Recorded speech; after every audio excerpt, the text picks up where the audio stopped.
আসসালামু আলাইকুম সবাইকে, আশা করি সবাই ভালো আছো। তো আজকে থেকে আমাদের সেকেন্ড পেপারের সাজেশন ভিডিও শুরু হবে। আমাদের যে এইচএসসি সাজেশন ভিডিওগুলো দেওয়া হচ্ছে সেগুলো আজকে কেমিস্ট্রি ফার্স্ট পেপার শেষ, তো আজকে থেকে আমাদের সেকেন্ড পেপারগুলো শুরু। তো সেকেন্ড পেপার আমাদের প্রথম অধ্যায় যেটা সেটা হচ্ছে পরিবেশ রসায়ন। এটা সেকেন্ড পেপারের সবচেয়ে সোজা অধ্যায়ের মধ্যে একটা। এই পরিবেশ রসায়ন আমাদের যেসব টপিক আছে সেগুলো হচ্ছে ফার্স্টে আদর্শ গ্যাসের সূত্রসমূহ।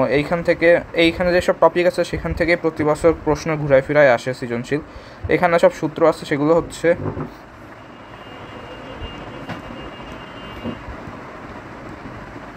যেমন চার্লসের সূত্র, বয়েলের সূত্র, গে-লুসাকের সূত্র।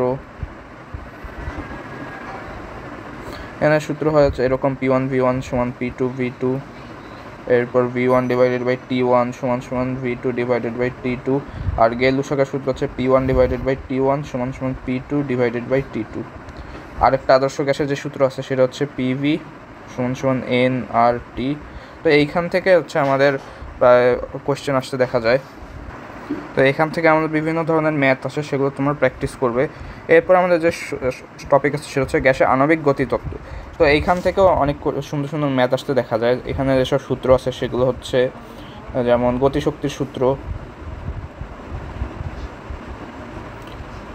EK সমান সমান 3/2 nRT, এটা হচ্ছে গতিশক্তির সূত্র। এরপর আমাদের অনেক সময় থাকে যে অনুপ্রতি গতিশক্তির সূত্র,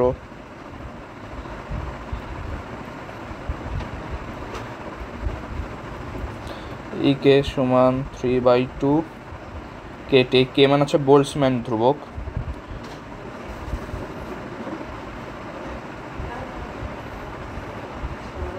কনস্ট্যান্ট।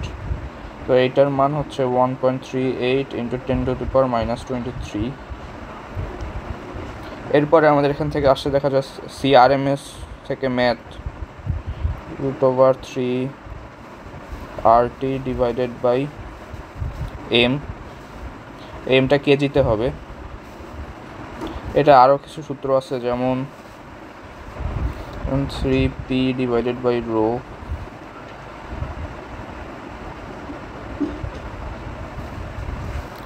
এরপর আমাদের এখান থেকে আরও যেমন কিছু কিছু থাকে, যেমন সম্ভাব্য বেগ C। এরপর থাকে হচ্ছে C অ্যাভারেজ বা গড় গতিবেগ। এই দুইটা সূত্র হচ্ছে √2 RT ডিভাইডেড বাই M, আর এটা সূত্র হচ্ছে √8 RT ডিভাইডেড বাই πM। এখান থেকে এই সূত্রগুলো থেকে এই গতিতত্ত্বের বিভিন্ন ম্যাথ আসতে দেখা যায়, তোমরা এগুলো প্র্যাকটিস করবে বেশি করে।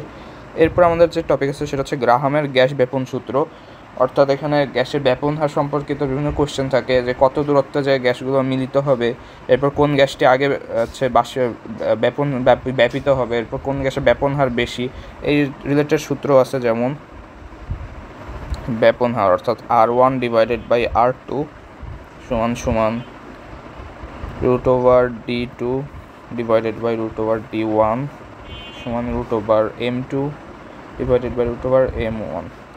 এরপর আরও একটা সূত্র আছে, যেমন V1 ডিভাইডেড বাই T1, এটা 2 V1 divided by T1 divided V2 divided by T2।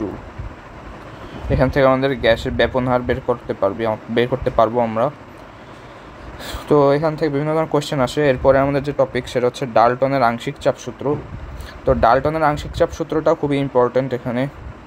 তো এখানে আংশিক চাপ বের করতে বলে বা মোট চাপ বের করতে বলে, তো এখানে সেই সূত্রটা আমাদের সবচেয়ে কাজে লাগে। সেটা হচ্ছে মোট চাপ P সমান সমান দুইটা গ্যাসের আলাদা আলাদা চাপ আর আয়তনের গুণফল প্লাস P2V2 ডিভাইডেড বাই দুইটা গ্যাসের আয়তনের যোগফল। এই P1 আর P2 হচ্ছে দুইটা গ্যাসের আলাদা আলাদা চাপ, আর এই V1 হচ্ছে তাদের আয়তন, আর এই P হচ্ছে মোট চাপ। ওর এখান থেকে আমাদের আরেকটা মোট চাপ বের করার সূত্র, সেটা হচ্ছে মোট আংশিক চাপগুলোর যোগফল।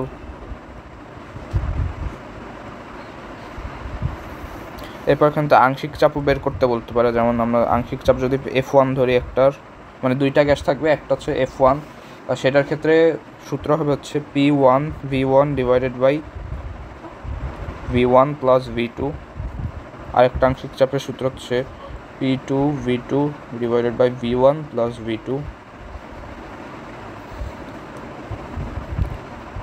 এরপরে আমাদের যে টপিক সেটা হচ্ছে আদর্শ গ্যাস ও বাস্তব গ্যাস। তো এখানে একটা থিওরিটিক্যাল কোশ্চেন আছে যে আদর্শ গ্যাস মানে যে আদর্শ আচরণ থেকে বাস্তব গ্যাসের বিচ্যুতির কারণ। তো এখানে কিছু ত্রুটি সংশোধন করতে হয়। যে প্রথম ত্রুটি যেটা থাকে সেটা হচ্ছে আয়তন সংশোধন করতে হয়, দ্বিতীয় ত্রুটি যেটা সেটা হচ্ছে চাপ সংশোধন করতে হয়।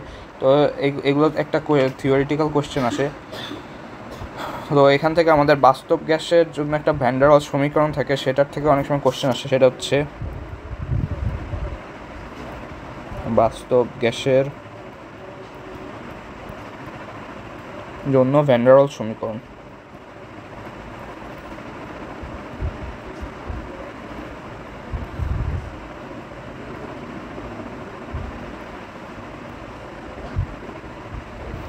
সে P plus n square a divided by v square into v minus nb সমান সমান nRT। তো এখানে চাপ সংশোধন করে আমরা এই পার্টটুকু পাই, আর আয়তন সংশোধন করে আমরা এই পার্টটুকু পাই। এটা হচ্ছে বাস্তব গ্যাসের ক্ষেত্রে হচ্ছে PV এর সূত্র। এরপর এখান থেকে আমাদের একটা আসা হচ্ছে পেষণ গুণাঙ্ক। পেষণ গুণাঙ্ক মানে হচ্ছে G,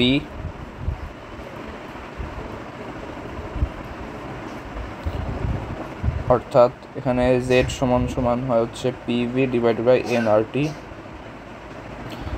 এই Z সমান যখন 1 হয় তখন এটা আদর্শ গ্যাস।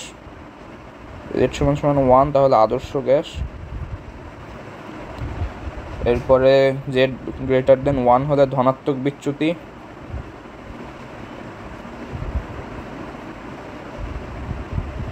আর Z লেস দেন 1 হলে হচ্ছে ঋণাত্মক বিচ্যুতি।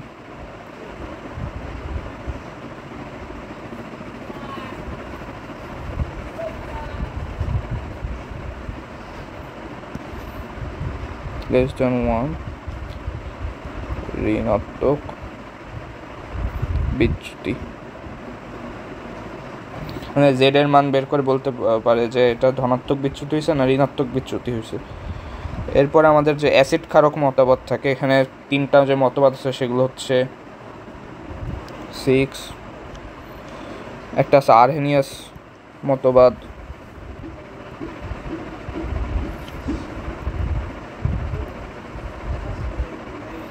এরপর একটা আছে হচ্ছে প্রোটনীয় মতবাদ, এরপর আরেকটা আছে হচ্ছে তোমাদের ব্রনস্টেড লরি মতবাদ।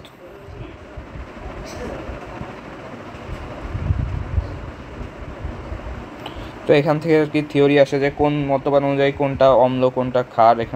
এরপর এখানে আসছে হচ্ছে H2O কোন কোন ক্ষেত্রে অ্যাসিড ক্ষার, H2O এখানে ক্ষার ও অ্যাসিড দুইভাবেই কাজ করে, এটা প্রমাণ করতে বলতে পারে।